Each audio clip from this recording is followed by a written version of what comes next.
Some years back, before I got married, I think it was during my teenage years. Of course, I was living with my parents. So before we moved to our new house, the house we lived had a lot of bushes around. So we experienced so many encounters with snakes. Snakes come into our compound like they own the house.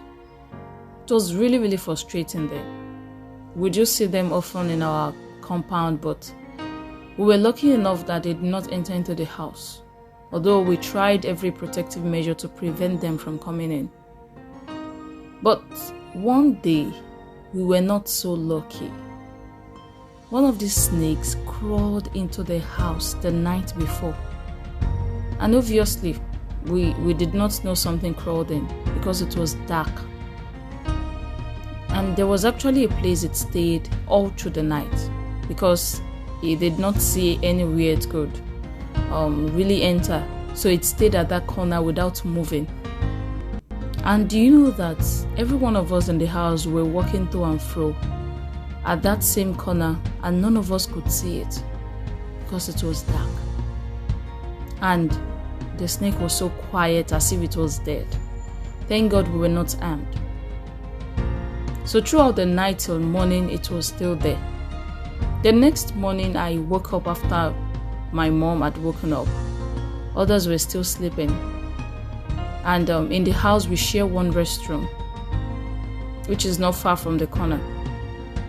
So my mom was using the restroom when I woke up, and I was also pressed too, so I decided to wait for her to finish. So I waited at that exact corner where the snake was. And as soon as I opened the window so the light could come in, it moved. And I heard the sound.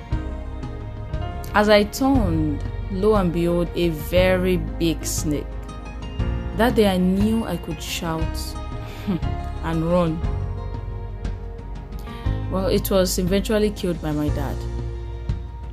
You know, if there was no light to expose the snake that day, we would have been living with a snake. Imagine. Can you see what light does? Can you see how important it is? Matthew chapter 5 verse 13 to 14 says, "Ye are the salt of the earth. But if the salt have lost its savour, wherewith shall it be salted? It is thenceforth good for nothing, but to be cast out and to be trodden under foot of men." Now verse 14 says, "Ye are the light of the world. A city that is set on an hill cannot be hid." Last week we learned that we are salt. As believers, we are meant to bring flavor to the world. We are meant to preserve the word from decaying. We are to neutralize or correct any toxic situation. Now, Jesus said another thing. He said, "We are also light." Light. I mean the kind of light that made me discover there was a snake there. Yes. That's light. We are not like light. We are not made as light. We are light itself. We illuminate. We make visible. This happens because of God's presence in us. Jesus is light. He dwells with us. We are one with Him. So where we are, His light shines through us. Just imagine you are in a dark room,